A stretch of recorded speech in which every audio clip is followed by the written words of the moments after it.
नमस्कार, आप सभी का स्टडी फॉर गोल्स में स्वागत है। यहाँ पर हम आपके लिए जैसे सीजीएल के जो सेट नंबर 27 है उसका मैथ सॉल्यूशन आपको यहाँ पर प्रोवाइड कर रहे हैं।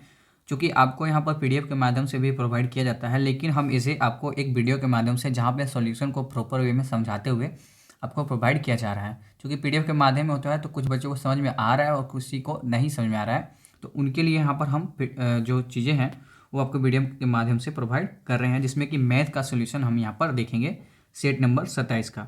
और यह जो सेट नंबर 27 है यह आपको हमारे ऐप पर मिल जाएगा, तो वहाँ पर जाकर आप इसे लगा सकते हैं। सबसे पहले हम पढ़ते हैं कि इसमें हमारा आज का जो इसमें क्वेश्चन रहता है, यहाँ पर 51 से लेकर 70 के बीच में टोटल आपको 20 क्वेश्चन मैथ के देखने को मिलते हैं, जो कि आपके एग्ज़ाम के लिए बहुत ही ज़्यादा इंपॉर्टेंट है। अगर आप मैथ में यहाँ पर 17 से 18 क्वेश्चन कर रहे हैं तो आपके लिए बहुत ही ज़्यादा बेस्ट है, लेकिन आप प्रयास करें कि आप उसे और भी ज़्यादा बढ़ाने की कोशिश करें, 20 में 20 अटैम्प्ट करने की कोशिश करें।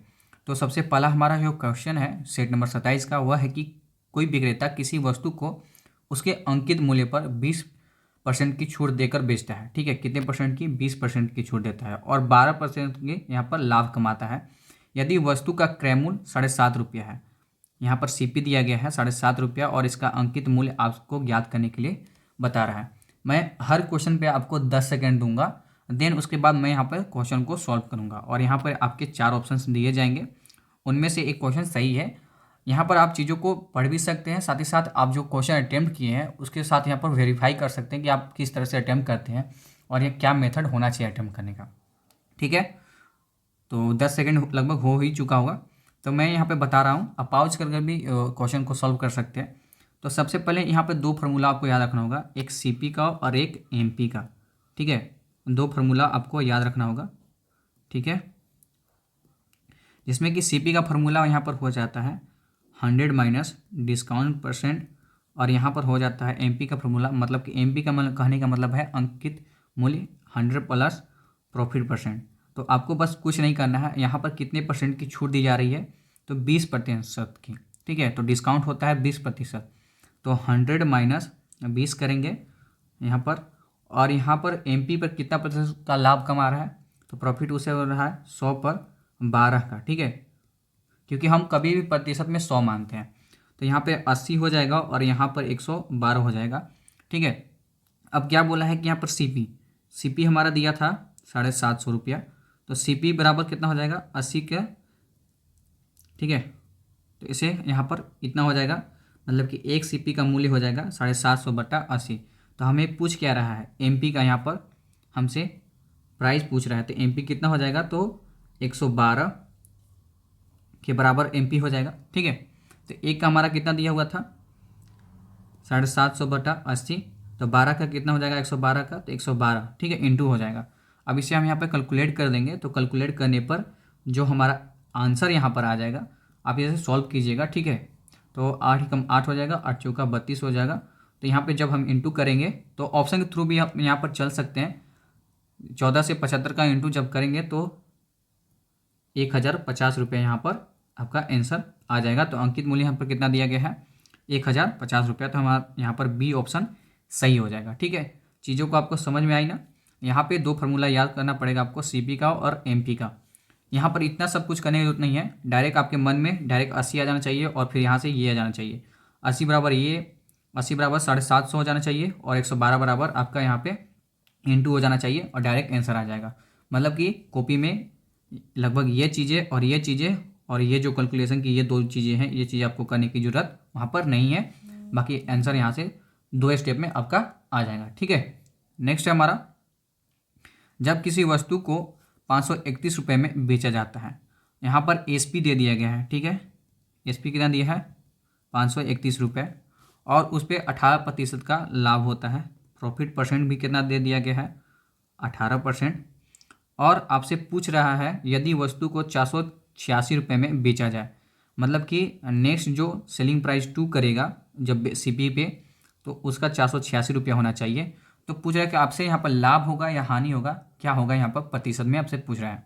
10 सेकंड में दे रहा हूँ, देन आप उसके बाद क्वेश्चन को करें।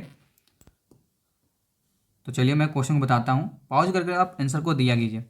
तो प्रॉफिट परसेंट किस पर होता है, सीपी पे, तो कितने परसेंट का हो रहा है, तो मान लीजिए हम सीपी 100 मान लेते हैं और प्रॉफिट परसेंट कितना हो गया मेरा यहाँ पे 18, तो टोटल कितना हो गया प्रॉफिट हमारा 118 का। 118 बराबर कितना हो जा रहा है 531। तो एक बराबर कितना हो जाएगा 531 बटा 118 इंटू 100, 100 का वैल्यू ले लेंगे, ठीक है, सीपी, क्योंकि हम लोगों ने 100 माना है। तो जब यहाँ से आप सॉल्व करोगे तो यहाँ पे 450 रुपये आपका यहाँ पर सीपी आ जाएगा। अब बोल के आ रहा है कि सेकेंड जब हम एसपी करेंगे ना, जब बेचेंगे तो उस पर कितने % का यहाँ पे प्रॉफिट या लॉस होगा।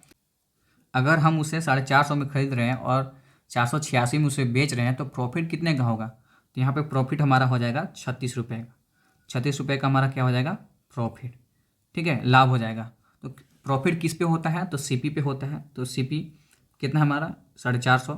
तो प्रॉफिट % निकालने के लिए क्या करेंगे, तो प्रॉफिट कितना हुआ 3600, ठीक है, बटा मतलब 36 इंटू 100 बटा 450। जब इसे हम काटेंगे तो आपका यहाँ पर लगभग 8% यहाँ पर लाभ आएगा, ठीक है, क्योंकि प्रॉफिट हम निकाले हैं ना, तो यहाँ पे 8% का यहाँ पर लाभ आएगा, ठीक है। तो यहाँ आंसर क्या हो जाएगा 8%, 52 का।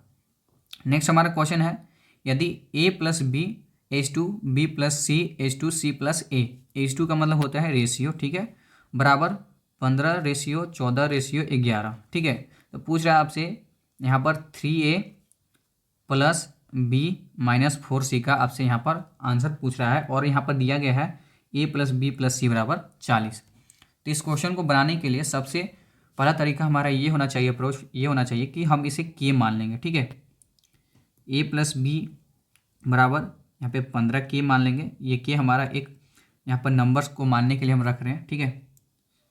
b प्लस सी हो जाएगा हमारा यहाँ पर 14 के, और c प्लस ए बराबर हो जाएगा हमारा यहाँ पे 11 के। अब यहाँ पे इस चीज़ों को सॉल्व करेंगे तो जब हम ऐड करेंगे ना तो 2a 2b और 2c आ जाएगा। तो यहाँ पर 2 को हम कॉमन ले लेंगे और यहाँ पे क्या आ जाएगा 40 के आ जाएगा। क्या आ जाएगा 40 के आ जाएगा। अब के को हम 2 मान लेंगे, ठीक है, के को हम क्या मान लेंगे 2 मान लेंगे इस तरह से।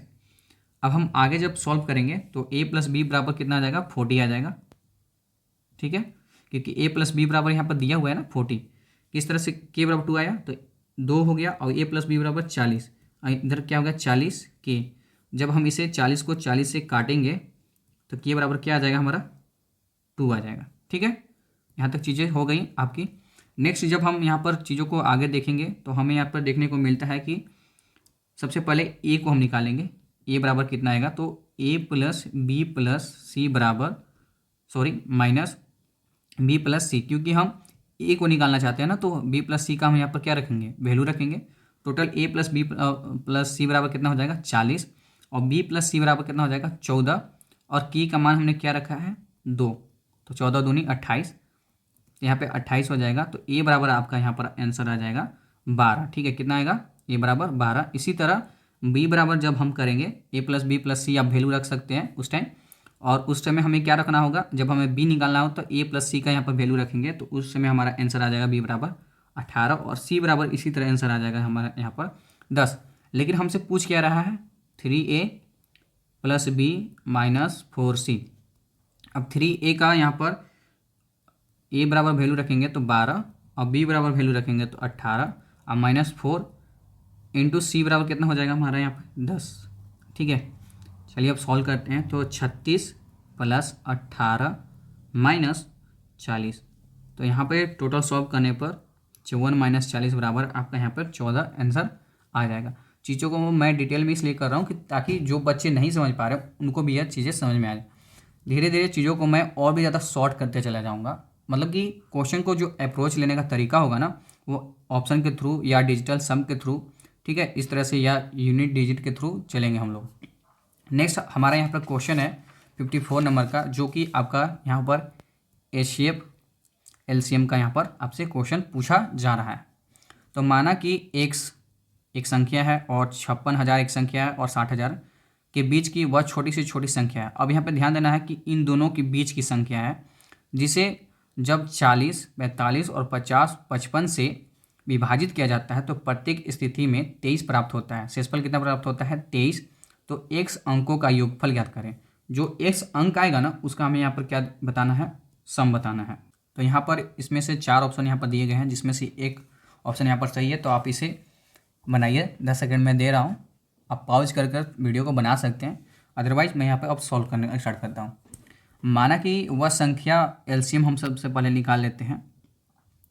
एलसीएम जब हम निकालेंगे 40, 45, 50 और 55 का, तो एलसीएम हमारा यहाँ पर आ जाएगा 19,800। आप एलसीएम बाद में निकाल सकते हैं, मैंने इसे सॉल्व करके ऑलरेडी रख लिया है। और वह जो संख्या हो जाएगी, हम क्या करेंगे, वह संख्या किसके किसके बीच में होनी चाहिए। तो सबसे पहले ध्यान देना होगा कि 56,000 से लेकर 60,000 के बीच में ही वह संख्या हमारी होनी चाहिए। तो 19,800 प्लस शेषफल कितना बच रहा है हमारा 23। अब ऐसी संख्या इससे गुना करनी है 19,800 में जो 56,000 से लेके 60,000 के बीच में हो। तो वह संख्या अगर हम 4 से जब डिवाइड करेंगे ना, तो 60,000 से यहाँ पर ज़्यादा आ जाएगा। तो हम वह संख्या के मानकर चलेंगे यहाँ पर 3। कौन सा? 3। जब हम के बराबर 3 मानेंगे तो एक्स बराबर वैल्यू आ जाएगा 19,800 इंटू के बराबर 3 प्लस 23 हमारा क्या बच रहा था, शेषफल। तो टोटल जब हम सॉल्व करेंगे ना, तो 59423 यहाँ पर ये जो संख्या निकल कर आ जाएगी। अब हमसे पूछा था कि इसका सम कितना होगा, तो हम सम करेंगे 5 + 9 + 4 + 2 + 3, तो देन इसका आंसर हमारा यहाँ पर 23 आ जाएगा। ठीक है, तो इसका आंसर कौन सा हो जाएगा, बी ऑप्शन यहाँ पर सही हो जाएगा।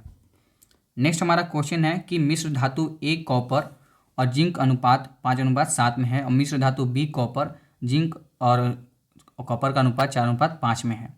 तो ए और बी को 1:2 में मिलाया जाता है, तो नई मिश्र धातु सी बनने की जो उसमें अनुपात है क्या होगी। ठीक है, तो सबसे पहले हम यहाँ पर दो पात्र ले लेते हैं, ए और बी, और यहाँ पर कॉपर और जिंक का यहाँ पर रेशियो ले लेते हैं। ए में कॉपर का मात्रा 5 है और यहाँ पे जिंक 7 है, और बी में कॉपर की यहाँ पर 4 है और जिंक यहाँ पर 5 है। अब जब दोनों का हम यहाँ पर सम लेंगे तो यहाँ पर 12 हो जाएगा और यहाँ पर 9 हो जाएगा। अब इसे हम छोटा कर लेते हैं, तो 4 तिया 12 और 3 तिया 9। ठीक है, अब इसे क्या करना है, बराबर करना है। तो पहले तो 3 से इसे इंटू करेंगे और यहाँ पर 4 से इंटू करेंगे, तो ये तो पहले दोनों बराबर हो गए, 12-12 हो गया। लेकिन इसमें एक और चीज़ बोल रहा है हमें यहाँ पर कि जब सी धातु यहाँ पर बने ना, तो उसमें 1:2 में यहाँ पर रेशियो हो जाए। तो हमें टोटल डिवाइड किससे करनी है, अरे यहाँ पर इंटू किससे करनी है, तो 3 से और यहाँ पर 8 से। चलिए अब यहाँ पर इंटू करते हैं, 5 × 3 H2 7 × 3, और यहाँ पे बी में किससे करेंगे तो 4 × 8 और यहाँ पर 5 × 8। तो टोटल जब हम करेंगे तो यहाँ पे 15 हो जाएगा। ठीक है, कितना हो जाएगा 15, और यहाँ पर कितना हो जाएगा 32, और यहाँ पर 21, और यहाँ पर 40, यहाँ पर 47 हो जाएगा। H2 यहाँ पर 61 हो जाएगा। सब पूछ रहा है ना कि सी का कितना भाग कॉपर है, तो सी का कॉपर कितना हमारा हो जाएगा 47, और टोटल भाग हमारा कितना हो जाएगा जोड़ने पर 108। तो यह हमारा आंसर हो जाएगा, तो यहाँ पर बी ऑप्शन हमारा सही हो जाएगा। नेक्स्ट है हमारा, किसी वस्तु को 25% लाभ पर बेचा जाता है। यदि वस्तु के क्रय मूल्य और विक्रय मूल्य 200 रुपये की वृद्धि होती है, दोनों में कितने की वृद्धि होती है, 200 रुपये की वृद्धि होती है, तो लाभ प्रतिशत 20% हो जाता है। तो वस्तु का क्रय मूल्य ज्ञात करें। तो सबसे पहले यहाँ पर CP और SP हम मान लेंगे। ठीक है, क्या मान लेंगे, CP और SP हम यहाँ पर मान लेंगे, और यहाँ पे प्रॉफिट परसेंट मान लेंगे, और यहाँ पर दूसरे में भी यहाँ पर प्रॉफिट हो रहा है ना, तो दोनों को मान लेंगे, प्रॉफिट 1 और प्रॉफिट 2। पहले में 25% का हो रहा है और दूसरे में 20% का। 25% का फ्रैक्शन आपको याद रखना होगा हमेशा, इसका फ्रैक्शन होता है 1/4, और 20% का होता है 1/5। तो जब प्रॉफिट 25 का हो रहा है तो 4 पे प्रॉफिट होगा 1 + 5 का, और यहाँ पे 5 से 6 का प्रॉफिट यहाँ पर होगा। अब इस तरह से एक फार्मूला लगाएंगे, यहाँ पे यह ट्रिक होता है जो आपको अगर एक्स के फार्मूला पर भी बेस्ड होगा ना, तो यही सेम चीज़ होगी, लेकिन यहाँ पर हम इनको 100 मीटर से करेंगे। 4 छक यहाँ पर 24 हो जाएगा, और यहाँ पे 50 25 हो जाएगा, और दोनों में कितना का डिफरेंस हो रहा था 200 का। 200 का कितना पर, तो 5 में से 6 घटाएंगे तो 1 होगा, इंटू 1 तो बराबर 200 हो जाएगा, और यहाँ पे 24 में से 25 घटाएंगे तो 1 हो जाएगा। तो 1 बराबर हमारा वैल्यू कितना आ गया 200। तो हमसे क्या पूछ रहा है, सीपी पूछ रहा है। तो सीपी हमारा कितना है, 200 इंटू 4 बराबर कितना हो जाएगा, 800। ठीक है, तो हमारा एसपी कितना हो जाएगा, 800। नेक्स्ट हमारा क्वेश्चन है, संख्या 5, 7, 8, 10, 12, 13 और n को आरोही क्रम में व्यवस्थित किया जाता है। इन संख्याओं का माध्य, ठीक है, माध्य मतलब मीन, ठीक है, और संख्याओं की माध्यिका के बराबर है, तो n का मान ज्ञात करें। तो माध्य बराबर हमें यहाँ पर माध्यिका दी गई है, और यहाँ पर सबसे पहले ध्यान देना होता है कि माध्यिका निकालने के लिए आपको क्या करना पड़ता है। तो माध्यिका निकालने के लिए आपको यहाँ पर जो बीच की संख्या होती है उसे यहाँ पर लिखना होता है, लेकिन वो चीज़ें असेंडिंग या डिसेंडिंग ऑर्डर में प्रॉपर वे में लिखी होनी चाहिए। तो यहाँ पर सबसे पहले दिया गया है कि यह आरोही क्रम में व्यवस्थित है। तो इसकी बीच की संख्या कितनी है, टोटल संख्या कितनी पहले, तो 1 2 3 4 5 6 7। मैं संख्या लिख ही लेता हूँ पहले। संख्याएं हैं 5, 7, 8, 10, 12, 13 और n। टोटल यहाँ पर 7 संख्याएं हैं, बीच की संख्या हमारी 10 हो जाएगी। तो 10 हमारी यहाँ पर माध्यिका हो जाएगी। अब हम माध्य निकालेंगे। तो माध्य निकालने के लिए हमें यहाँ पर क्या करनी होगी, sum of numbers upon total number. तो सम ऑफ नंबर कितना हो जाएगा, 55 प्लस n हो जाएगा, जोड़ने पर 55 आएगा, और नंबर्स कितने हैं, 7। अब दोनों यहाँ पर क्या दिए गए हैं, माध्य बराबर माध्यिका। ठीक है, तो माध्य हम यहाँ पर देखेंगे तो माध्य हमारा हो जाएगा 55 प्लस n बटा 7 बराबर माध्यिका हमारी 10 हो जाएगी। तो यहाँ पर अब जब हम सॉल्व करेंगे तो 55 प्लस n बराबर 70। तो n बराबर हमारा जो वैल्यू आ जाएगा वह 15 हमारा आ जाएगा। तो संख्या कौन सी हो जाएगी, n बराबर 15। सी ऑप्शन सही हो जाएगा। नेक्स्ट हमारा जो क्वेश्चन है कि 18 सेंटीमीटर किनारे वाले धातु का घन असमान आयन वाले 3 छोटे घनों के लिए पिघलाया जाता है। यदि 2 छोटे घनों का किनारे 9 सेंटीमीटर और 15 सेंटीमीटर है तो तीसरे घन का पृष्ठीय क्षेत्रफल ज्ञात करें। ठीक है, आपसे यहाँ पर पूछ रहा है कि तीसरे घन का पृष्ठीय क्षेत्रफल क्या होगा, बनाइए।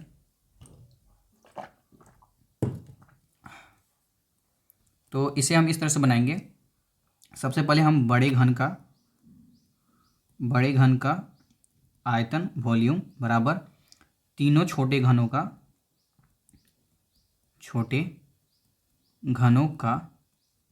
आयतन। क्यों, क्योंकि बड़े घन से ही यहाँ पर क्या बनाया जा रहा है, 3 छोटे घन बनाए जा रहे हैं। अगर तीसरा घन नहीं दिया गया है, मतलब तीसरे घन का यहाँ पर किनारा नहीं दिया गया है, तो उस किससे निकलेगा, बड़े घन के जो -2 घनों का होगा उसी से तो निकलेगा। ठीक है, तो बड़े घन का यहाँ पर किनारा कितना हो जाएगा, 18। घन का आयतन बराबर क्या होता है, a क्यूब। ठीक है, आपको ध्यान देना होगा। तो 18 क्यूब हो जाएगा, और पहले घन का 9 क्यूब प्लस दूसरे घन का 15 क्यूब और तीसरे घन का हम मान लेते हैं 1 क्यूब। ठीक है, तो यहाँ पर जब हम सॉल्व करेंगे 1 क्यूब को इधर ले आएंगे और 18 का क्यूब हो जाएगा 5832 माइनस 9 का क्यूब होता है 729 प्लस 15 का यहाँ पर क्यूब होता है 3375। ठीक है, आपको लगभग 20 तक क्यूब याद होने चाहिए, लगभग, क्योंकि इससे बहुत ज़्यादा सीआई से क्वेश्चन बनते हैं। यहाँ पे तो नहीं बनते हैं, लेकिन सीआई से क्वेश्चन जरूर बनते हैं। तो ए क्यूब बराबर हमारा यहाँ पर जब हम सारी चीज़ों को करेंगे तो 1728 आ जाएगा। तो 1728 किसका यहाँ पर क्यूब होता है, तो आपको हमेशा याद रखना होगा यह क्यूब 12 का होता है।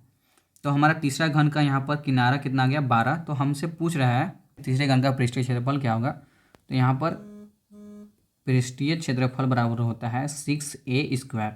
6 इंटू ए बराबर कितना हो जाएगा, 12 का स्क्वायर हो जाएगा। तो 6 इंटू 144, तो इसे सॉल्व करेंगे तो 864 सेंटीमीटर स्क्वायर हमारा यहाँ पर आंसर आ जाएगा। तो हमारा यहाँ पर ए आंसर सही हो जाएगा।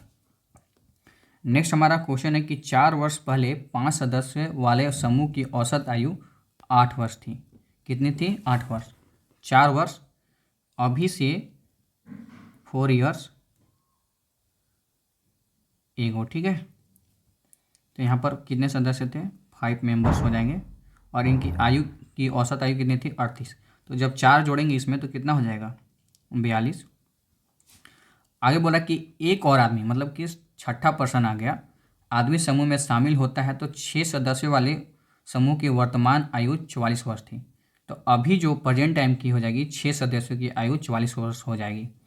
अब हम यहाँ पर जो एवरेज में जो बनाते समय जो चीज़ें करते हैं वो अब यहाँ पर सीधी अप्लाई करेंगे। यहाँ पर 5% की आयु दी गई है, औसत आयु 42 वर्ष, और यहाँ पर 6 की दी गई है 44 वर्ष। तो हमें यहाँ पर किसकी निकालनी है 6% की। तो 44 से यह कितनी कम है तो -2 कम है। कितने लोगों पर 10 लोगों पर, तो -10। तो इधर से जाकर यह प्लस में हो जाएगा +10, तो कितना हो जाएगा 54। तो छठे पर्सन की यहाँ पर जो आयु हो जाएगी वो कितनी हो जाएगी 54 वर्ष। ये हमारी फर्स्ट ऑप्शन सही हो जाएगी। नेक्स्ट हमारा है किसी नाव में रखे 25 बक्सों की औसत वजन 2 kg की वृद्धि होती है। कब हो जाती है? जब उनमें से 68 kg वजन वाले बक्से को नए बक्से के साथ बदल दिया जाता है। तो 25 × x, ठीक है, x हम औसत मान लेते हैं, ठीक है, माइनस यहाँ पर 68 kg के एक बक्सा निकाल दिया जाता है और साथ ही एक नए बक्से को यहाँ पर ऐड कर दिया जाता है, बराबर कितने kg का वहाँ पर वृद्धि हो जाती है? तो 25 × x + 2 की यहाँ पर वृद्धि हो जाती है। 25x - 68 + n बराबर 25x × 25 दूनी 50, ठीक है। 25x से 25x कट गया, n बराबर हमारा यहाँ पर आ जाएगा, यह प्लस में है सॉरी,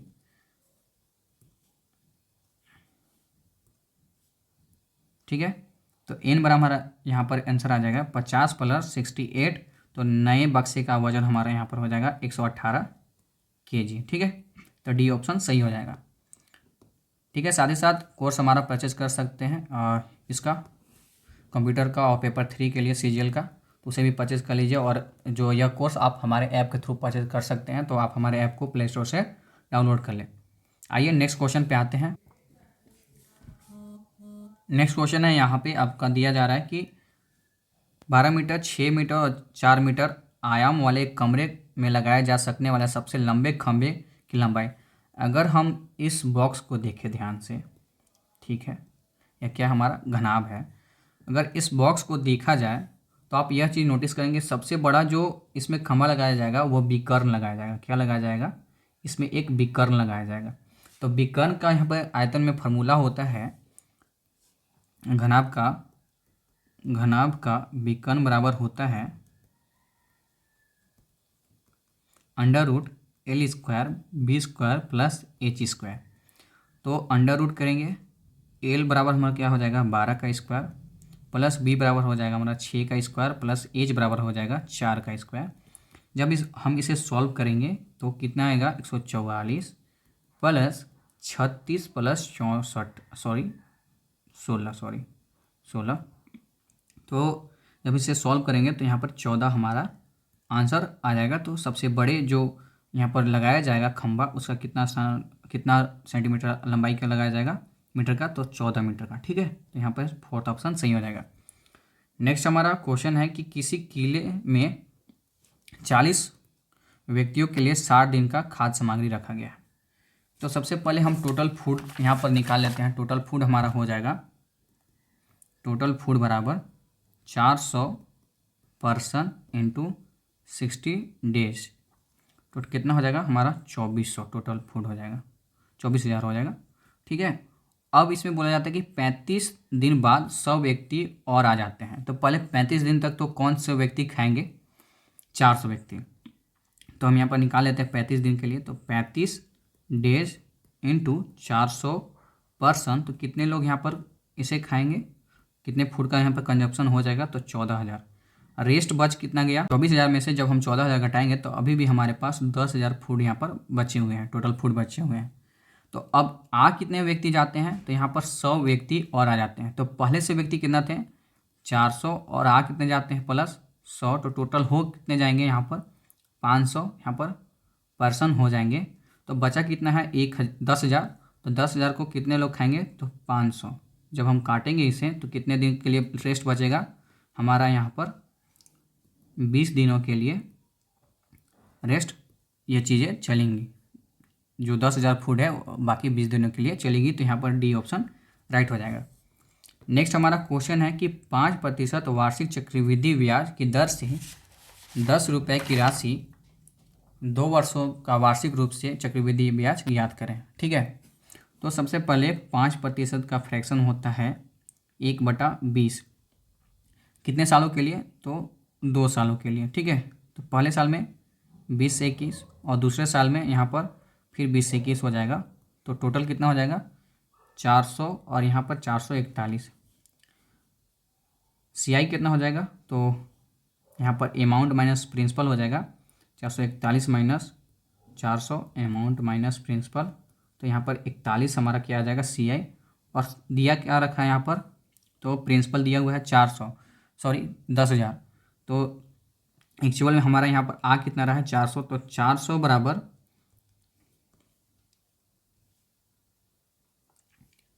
10,000 दिया हुआ है, तो 1 बराबर कितना आ जाएगा 10,000/400। तो जब हम इसे काटेंगे तो कितना आ जाएगा 25, और CI कितना दिया हुआ है 41, तो 25 इंटू करेंगे तो हमारा CI कितना आ जाएगा 1,025 रुपया। ठीक है, आंसर बी ऑप्शन सही हो जाएगा। नेक्स्ट हमारा है, यदि 2000 का पावर 10 ये पावर है, ठीक है, और 1.024 इंटू 10 का पावर k, तो what is the value of k? तो यहाँ पर एक फार्मूला लगेगा m का पावर a बराबर m का पावर b। तो जब m जो नंबर्स है वो सेम रहते हैं तो उनका पावर आपस में क्या हो जाते हैं बराबर। ठीक है, a बराबर b हो जाएगा। चलिए सब हम सॉल्व करते हैं। तो इसे हम जब इस तरह से लिखेंगे इसे हम तोड़ सकते हैं। ठीक है, बराबर 1.024 टू 10 का पावर k। तो जब हम इसे लिखेंगे 2 का पावर 10 इंटू 10 का पावर 30, और इसे अब जब हम नीचे लाएंगे 1.024 बराबर 10 का पावर k। अब हम इसे भी तोड़ सकते हैं 2 का पावर 10 को इस तरह से, तो कितना हो जाएगा 1024 हो जाएगा। 2 का पावर 10 1024 होता है, इंटू 10 का पावर 30, और नीचे से ये 3 जीरो ऊपर चले जाएंगे, मतलब 3 पॉइंट है तो 3 जीरो ऊपर चले जाएंगे। 10 का पावर 3 बराबर 1024 बराबर 10 का पावर के 1024 से 1024 कट जाएगा, तो 10 का पावर गुना में पावर क्या होता है जुड़ता है, a का पावर m इंटू बी का पावर n। तो यहाँ पर फार्मूला होता है a बराबर m प्लस n। ठीक है, यह फार्मूला होता है। तो यहाँ पे 30 प्लस 3 हो जाएगा बराबर 10 का पावर k। तो k बराबर हमारा जो वैल्यू आ जाएगा वह 33 आ जाएगा। ठीक है, तो हमारा यहाँ पर ए ऑप्शन सही हो जाएगा। नेक्स्ट हमारा क्वेश्चन है, यदि कोई व्यक्ति 250 रुपये की दर से 2 वस्तुएं बेचता है, यदि इस लेन देन में हुए लाभ हानि का मान रुपये में ज्ञात करें। यदि वह एक वस्तु को 25% लाभ पर और दूसरे को 25% हानि पर बेचता है, फार्मूला लगेगा x²/100। इसमें हमेशा क्या होता है तो लॉस होता है। तो यहाँ पर 25% का यहाँ पर लगाएंगे 25²/100, तो 625 हो जाएगा बटा 100। तो इसका कितना आ जाएगा 6.25% का यहाँ पर लॉस हो जाएगा। ठीक है, लॉस होगा कितने पर? तो 100 पर होगा, तो 100 का लॉस 6.25, तो आ कितना जाएगा 93.75% यहाँ पर आ जाएगा आपका CP। तो यहाँ पे 2 वस्तुओं को बोला है ना, तो 2 बराबर कितना हो जाएगा 250 इंटू 2। ठीक है, SP बराबर SP। तो यहाँ पे पूछ कितना रहा है कि कितने प्रतिशत का लाभ या हानि हुआ, तो 6.25% का लाभ हुआ। कितने पे? 250 इंटू 2 अपॉन 937.5 इंटू, या इधर आ जाके इंटू में हो जाएगा 6.25%। जब आप इसे सॉल्व करोगे तो 33.33% यहाँ पर आपका लॉस हो जाएगा। ठीक है, तो हानि हो जाएगी, डी आंसर सही हो जाएगा। नेक्स्ट हमारा क्वेश्चन है, यदि किसी आयताकार संवृत लकड़ी के एक बक्से का आंतरिक आयाम 30 सेंटीमीटर 18 सेंटीमीटर और 23 सेंटीमीटर है, यदि उपयोग की गई लकड़ी को मोटाई 1 सेंटीमीटर है, तो यह कितना स्थान सेंटीमीटर क्यूब घेरेगा? मतलब आयतन आपसे पूछ रहा है। तो सबसे पहले हम यहाँ पर क्या करेंगे कि बॉक्स है ना, बॉक्स की बाहरी चौड़ाई निकालेंगे। बाहरी चौड़ाई, तो चौड़ाई कितनी हो जाएगी 18 प्लस 2 इंटू 1 बराबर कितना हो जाएगा, 18 2 20, ठीक है, 20 सेंटीमीटर। इसकी लंबाई निकालेंगे नेक्स्ट, तो लंबाई कितनी हो जाएगी, 30 है, 30 प्लस 2 इंटू 1, क्योंकि दोनों साइड से बढ़ रहा है ना, दो साइड से, तो यहाँ पे कितना हो जाएगा 32 सेंटीमीटर। और यहाँ पर हाइट निकालेंगे, ऊंचाई, तो 23 प्लस 2 इंटू 1 बराबर कितना हो जाएगा, यहाँ पर 25 सेंटीमीटर हो जाएगा, ठीक है। यह हमारी एक्चुअल निकल कर आ गई जब 1 मीटर उसमें मोटाई को क्या किया जाता है, उपयोग किया जाता है। तो बक्से द्वारा बनाए गए स्थान का मतलब वॉल्यूम निकालना है, सेंटीमीटर क्यूब में पूछा है। इसका वॉल्यूम बराबर फार्मूला हो जाएगा L into B into H. तो यहाँ पर 32 इंटू 20 इंटू 25 बराबर आपका यहाँ पर आंसर आ जाएगा 16,000 सेंटीमीटर क्यूब, मतलब कि बी ऑप्शन सही हो जाएगा। चीज़ों को आपको ऑलरेडी पहले से पढ़ा हुआ होना चाहिए, क्योंकि मैथ का ऐसा चैप्टर है ना कि जो आपको पहले से बेसिक इसका बहुत ज़्यादा अच्छी होनी चाहिए, क्योंकि हम यहाँ पर प्रैक्टिस सेट बना रहे हैं ना, हम चीज़ों को यहाँ पर पढ़ नहीं रहे हैं, जो कि चीज़ों को मैं बहुत ही ज़्यादा बेसिक लेवल से लेकर चलूँ। यहाँ पे फार्मूला बेस्ड था तो मैंने फार्मूला बेस्ड चीज़ों को बता दिया। अब यहाँ पे आप सोचोगे कि 2 इंटू 1 क्यों किया, क्योंकि 1 सेंटीमीटर हर तरफ से बढ़ रही है, तो 2 साइड आएगा ना, तो दोनों साइड से कितना बढ़ेगा, 2, तो इसलिए मैंने इसे इंटू किया है। नेक्स्ट हमारा क्वेश्चन है, किसी संख्या को 8 से गुना करने के बजाय 8 से विभाजित कर जाता है। किसी संख्या को 8 से क्या करना था, इसमें गुना करना था, तो कितना आता, 64 आता, लेकिन इसे क्या कर दिया गया, 8 से भागा दे दिया गया, ठीक है, 8 से भागा दे दिया गया, तो कितना हो गया 1। तो कमी कितने की हुई, 63 की, कितने पे, 64 पे, तो 100 पे कितना, तो आपका आंसर आ जाएगा 98.44%, ठीक है, तो आपका सी ऑप्शन सही हो जाएगा। नेक्स्ट हमारा क्वेश्चन है कि कोई व्यक्ति अपने सामान्य चाल के 5/8वें भाग से 5/8वें भाग से ड्राइव करते हुए अपने कार्यस्थल पर जाता है। मान लेते हैं उसका नॉर्मल स्पीड और यहाँ पर न्यू स्पीड है, ठीक है, यह नॉर्मल हो जाएगा, सामान्य चाल, और इसकी नई चाल, यहाँ पे स्पीड हो जाएगा, और यहाँ पे टाइम, क्योंकि उसका रेशियो डिफरेंस उल्टा होता है, तो यहाँ पे 8/5, मतलब कि उसका नॉर्मल चाल 8 था, लेकिन चल कितने से रहा है, 5 से, तो इसका टाइम का रेशियो कितना हो जाएगा, 5:8 हो जाएगा, ठीक है। वह अपने कार्यस्थल पर 36 मिनट देरी से पहुँचता है। कितने देरी से पहुँच रहा है, एक्चुअल में 36, और कितने यहाँ पर हो रहा है, तो 3, तो 1 बराबर कितना हो जाएगा, 12। तो आपसे पूछा जाएगा कि उसके द्वारा कार्यस्थल पर जाने में लगने वाला समय सामान्य घंटे में ज्ञात करें। तो ये हमारा न्यू चाल हो जाएगा और यह हमारा सामान्य समय हो जाएगा। तो सामान्य समय 5 है, तो 5 इंटू 12 तो बराबर कितना आ जाएगा, 60 मिनट, मतलब कि 1 घंटा। यहाँ पर सी ऑप्शन सही हो जाएगा, यहाँ क्योंकि यह आवर में बोला था, अगर मिनट में बोला होता तो यहाँ पर कितना आंसर देते हैं, 60 मिनट अगर होता तो। नेक्स्ट हमारा क्वेश्चन है 69, किसी निश्चित धनराशि पर प्राप्त साधारण ब्याज मूलधन का 27% है। मूलधन का कितना है, 27%। उधार दी गई राशि की अवधि वार्षिक प्रतिशत दर के संख्यात्मक मान के 1/3 है। यही ध्यान देना है, यही लाइन को, कि 1/3 है किसके, वार्षिक दर के। मान लेते हैं रेट हमारा 3x और टाइम हमारा x, क्योंकि 1/3 बोल रहा है, तो समय हमारा क्या हो जाएगा, t1 हो जाएगा, और पूरा रेट कितना हो जाएगा, 3। तो इस तरह से हमने मान लिया। अब हमारा SI बराबर फॉर्मूला होता है P into T into R/100, ठीक है। तो हम यहाँ पर P का मान रखेंगे, जो कि P का मान हमें यहाँ पर दी गई है 100, मतलब मान लेते हैं ऐसा, क्योंकि 100 पे ही मान कर हम चलते हैं। और टाइम कितना हमारा है, यहाँ पर टाइम हमारा हो जाएगा यहाँ पर x, R हमारा यहाँ पर 3x, ठीक है, बट्टा 100।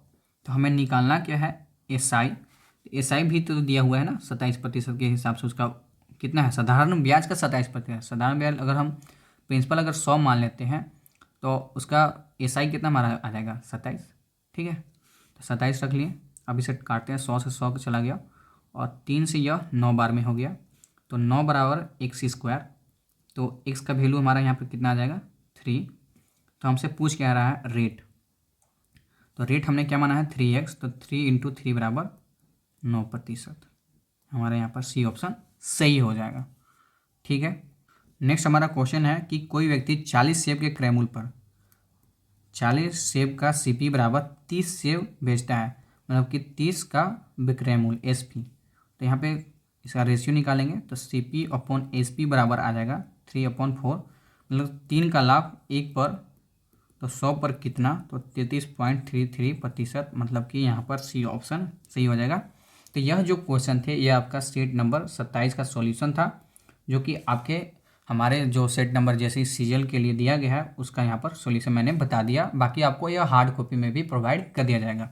साथ ही साथ आप हमारा यहाँ पे भूगोल का जो कोर्स है उसे परचेज कर सकते हैं, और यहाँ पे 50 फुल एंड टेस्ट आपको खोटा के प्रोवाइड किए जा रहे हैं, तो उसे भी परचेज कर सकते हैं। साथ ही साथ सोशल मीडिया पर भी हमें फॉलो कर सकते हैं, और हमारे यूट्यूब चैनल को सब्सक्राइब कर कीजिए, और जो भी क्वेरीज है वो आप हमारे इस नंबर पर कॉल करके बात कर सकते हैं।